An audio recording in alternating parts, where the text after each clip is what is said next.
You want to throw a mark on the board or just read it?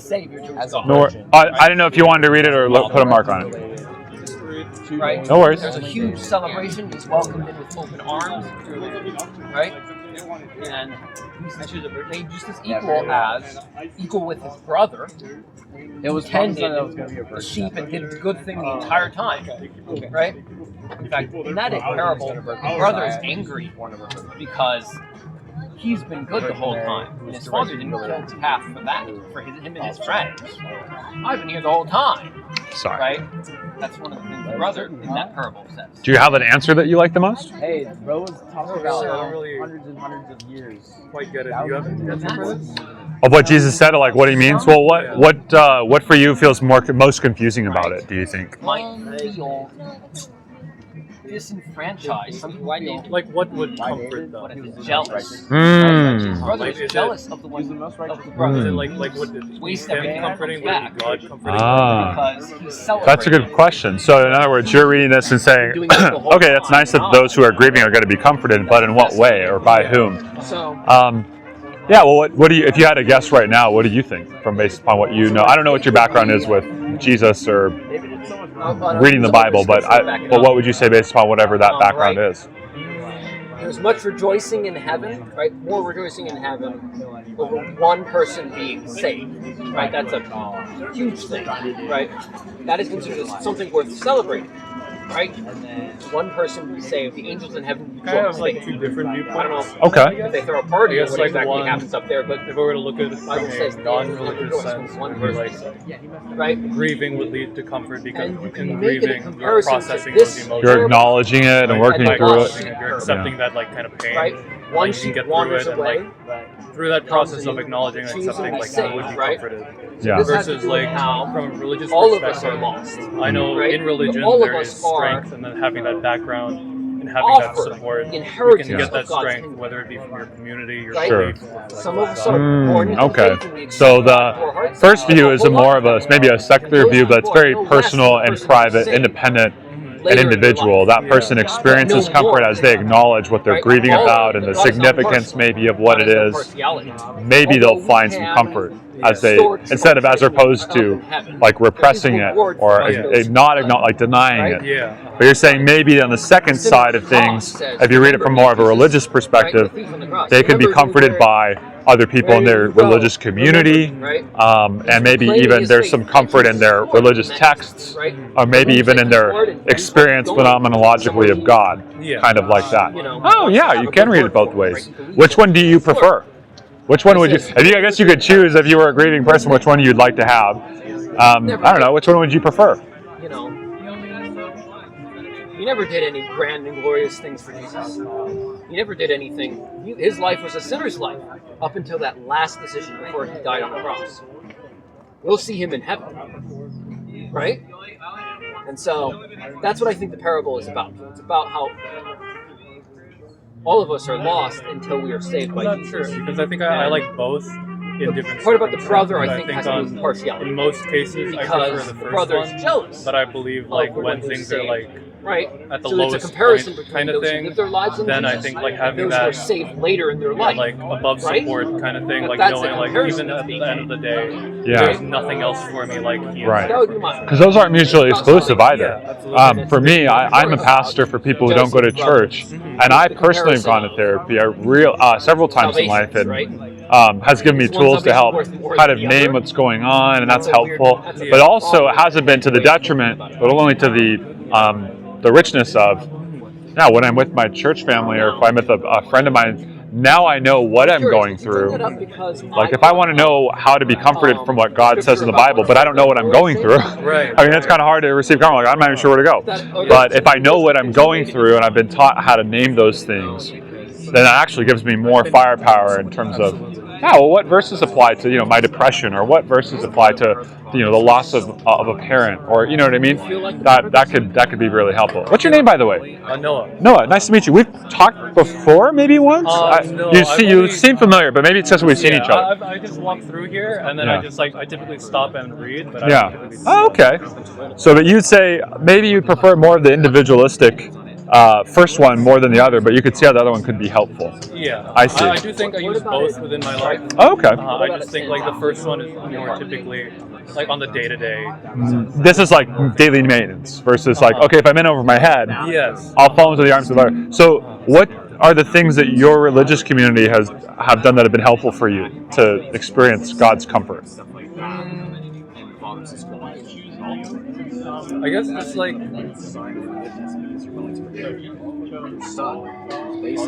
it's a bit difficult for me to answer that. Sure. Like, Sounds like you had some experience. That's why I was asking. Right. But Growing up, I was born Catholic, but like we never really went to church much. Okay. And then like never had a sat down and like really read through the Bible. I just like Sure. occasionally read through like parts of it, or like if I like recall a quote, I look it up and see some of the background regarding it and like different people's interpretations. Sure. And it's mostly through like discussion with different people that like I have more information regarding it. But in general, religion hasn't played a big part in my life, but like I acknowledge its importance and that like I do believe in God. So you still have a belief in God, but maybe it's not expressed in some sort of identification with a particular religious faith. Would you still say maybe you are Catholic at some level, out of just kind of a cultural background? I believe, as far as like a cultural background, because like I'm Filipino, and I know Catholicism connects very heavily with like Filipino traditions. To God's mercy. And as far as like, so my cultural identity, I do understand that Catholicism plays a part in that. And as far as like personal belief goes, I believe myself to be going out and spending all of that. agnostic theistic, being that like I'm not certain in my belief, but like I choose to like I prefer to believe that That there is something that's helpful for you. Yeah. Hey, Jason. So that's something that's helpful for you. Okay, so for you, do you have a conception of that God that makes it comfortable in terms of like? I feel like there are probably conceptions of God you would find not comforting. I'm going to tell you what that You know, like let's say if you had a God that you believed, and a God that was really spiteful, or very censorious, or nitpicky, I think that you would be probably less comfortable around. Yeah. Just like you would probably be around another person like that. Right. You probably wouldn't feel at home around that person. I'm wondering if what would you say that your current conception of God is like, or what's it being informed by? Desolate enough within his heart to see his need for a savior, Not too see his certain, need really. for God, right? I don't believe that he's spiteful. I don't believe like he's like. You can see I don't think he's like out to get us or anything. The need Sure. for Jesus to come into this, right? That's really I think As far part of the as Son, like, because the Son becomes desolate. I find difficulty putting like the like human standard or like human emotions Onto God? onto God sort of Yeah, thing. like is God emotional? Yeah, less so than it's the work of a it's slave. like, is God emotional? I like, right? I'm not too certain That's how- I if he think is that's how it's or described isn't, in the sort of thing, and like I don't quite lean in a certain way. Less Sure. than nothing. Do you think it would actually be easier to talk to God if you believed that God was emotional? Or do you think that would actually be like extra uncomfortable because God has emotions? He has no other option. He has to come back to the Father. Much like us, right? We become, a man becomes desolate. A man who's poor and I think they realize that they need a savior. I think in a way, if he was Rewarded. emotional, but in a very sort of Because that's all the Bible is. compassionate sense and like compassionate understanding and non-judgmental, then it would be easier because then you could feel more understood in that. I see. That's what it is. At the same time, I believe that there is some comfort as well, its own type of comfort. Anyone who's And loyal like, to Yahweh. it's a non-emotional type of thing. Like he's Right. just a higher power, almost a bit All the other disconnected stuff from that us. God I wants believe us that to there do, can be some comfort we'll in viewing it. try our best to learn to Almost, do it. would it be fair to say of your view, Noah, that you would like a God that's so anchored, that's not emotionally, not petty, but Yeah. fragile, Uh-huh. but emotional in the sense of out of a love, out of a care, out of a kindness?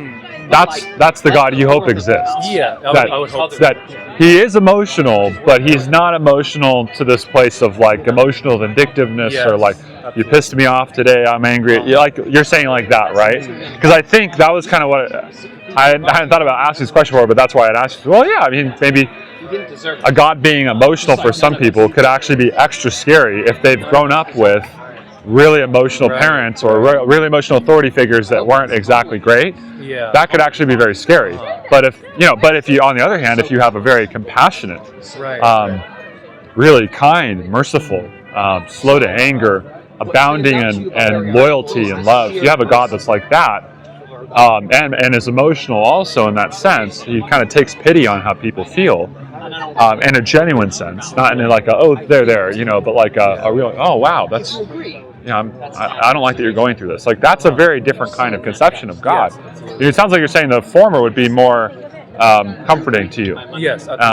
So I wonder if you are aware that the central claim of the New Testament is that Jesus is what God God is like.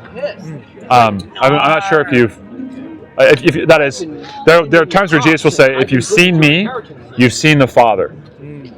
So, in other words, if I read that statement, then I read through, Matthew, Mark, Luke, and John, the early Christian Gospels, and I see Jesus having compassion on people, and he weeps at funerals, and he, I'm not sure, but have you heard that that's? I've heard a little bit of it, but I'm not very well versed. Because it sounds like you would really like the Jesus of the New Testament.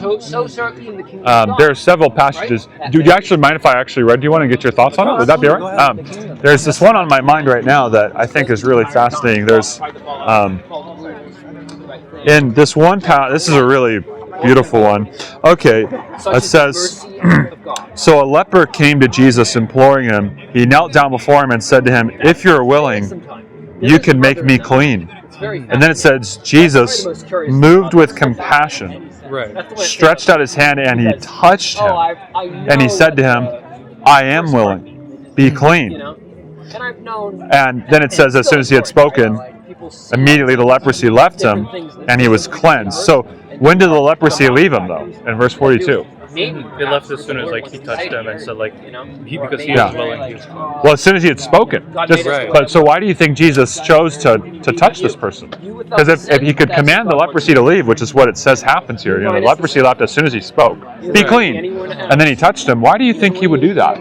Going to other nations. The more human aspect, I guess, like people feel comforted being touched. Sure, and a leper, what do you understand about leprosy? Because he would because he touched him before he spoke. It's the understanding of oh my God, this person just touched me. I have leprosy. Leprosy is contagious. Yes. I see. And who do you think has touched this leper? No one else.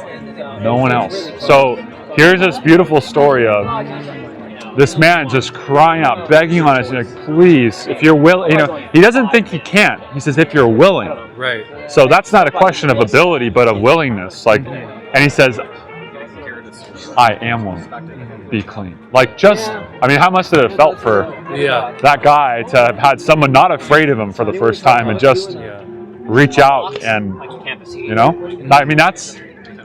that's, if Jesus is God, they're my brothers in Christ. That's what God's like. I don't know what do you think about that? No, I think that's very beautiful. I think if that were to be the case, then I pray for them. That is something that I would like to be hopeful for. That's something I'd love to believe in. Yeah. Kind of thing. Yeah, that's what's encouraging to me is if Jesus is he's really God, but he's also really human. Right. Then being really human is to experience pain and evil and be in the chaos of the world and all that it has to throw at you from day one, But if that's true and that's God there, that totally changes the game of how you go through life. If you believe in that God that is willing to touch and he's a willing God, he's a compassionate God. He takes pity on people that have experienced such horrible pain, So that's going with that God versus is kind of more of a distant. Oh, that doesn't look fun. You probably would opt for the first one, as would I. Yeah, I would prefer that. So is this the first time you've heard maybe that the story and this idea about Jesus being God and being actually compassionate? No, not quite. I've heard it before. It's just literally, but that's the example. It's I keep it in my mind as a possibility, and it's within the various possibilities, I prefer to believe in it. Sure. Is there a way for of coming to a place of landing? Do you feel like being grounded reasonably and justifiably so, saying, this is who, coming to a real agreement about who God is. Because I hear you saying, I obviously would prefer this, and I think I'm granted to believe that it could be so, but it could be so versus it is so. I wonder, what do you feel like would help you kind of bridge that gap for you personally? Like, what kind of stuff is it that would help you? I think I'd need to have like a conversation with him. Like I think, like I like at least for me, for my belief to be like this is so. I think like I need to have a very first-hand kind of. Yeah, I think that's a great place to start. I mean, that's how this conversation started. Is a guy knelt down and said, "Are you willing?" And Jesus said, I am. And so if the God that I'm talking about is actually Jesus, and he actually is objectively the true God, I mean, from what you read here, do you think he'd be willing to talk to you? Yeah. Yeah. So I mean, I guess, when are you going to put the invite out there? No, I do pray here. Yeah. Do you ever pray and ask God to speak to you? I haven't, but I think I can add that to my Yeah. I have found conversation is like, we've been having conversations, we've been kind of going back and forth, and there's a level of connection we have because of that. And my experience with God the last 13 years, specifically with Jesus, of course, Jesus is both a great listener and a great speaker. Right. And I have found that if I actually wait and I listen, that God speaks to me. And he may not speak in an audible voice, or maybe even in my heart, but sometimes that's good. He might use a friend. He might use, circumstances around me to speak to me. I've had all of that. I've had people who walked up to me and say, hey, I feel like I need to tell you this. And I'm like, and they don't even know I've been praying about that for like months. Like, just wild stuff like that. But also at times where in the morning I'm just sitting there praying and trying to listen and trying to be in my relationship with God. Sometimes God speaks to me, and sometimes I don't hear anything. And sometimes that disquiets me, and sometimes that doesn't disquiet me, because I can just be, because I'm securely attached to God, at least I hope. So, like it comes yeah. So what I want to do, can I give you something? I want to just say thank you. Like here, I can show you a photo of how interconnected it is. So that story we just read is in this. What I just read it out of is a big B Bible. Bible means library. So it's a library of books. This is the very book that I just read from the first chapter, I believe it was. I'm going to give this to you just to say thank you for stopping to talk with me. You walked by a lot, and as you'll notice, the text is on the left-hand side, and the right side is actually blank, because you can write down and journal. And maybe you can journal your conversation and see what happens. And this is the God that exists, the one in here. Then you'll know how to talk with him. So, yeah, I just want to give that to you. Before I accept this, do you mind if I look through it? Oh, absolutely, yeah. It's you can do it. Well, it's yours as far as I'm concerned. I bring them out to give them away as gifts, but yeah, it's a journal, and it's scripture. It's just Mark, the Gospel of Mark, which is the earliest historical document we have about Jesus. Translation team will put all their translation philosophy in the front, so you can read about that, and then this tells you all the features of what it has, or because every Bible has features, like whether they have maps or whatever. But yeah, so basically this is technically half as thin, because it's the other half of it is because the other half is blank. Right. So yeah. I've got plenty to learn too. It's yours. And you don't need to give it back to me or talk to me about it. But I would tell you, if you do read anything that you find particularly insightful or you have questions about, I'm always around and would love to hear what you're thinking about. So, what was your name? Nick. Nick. Yeah. It's good to meet you. Yeah, very good to meet you, man. Thank you so much. We'll talk soon.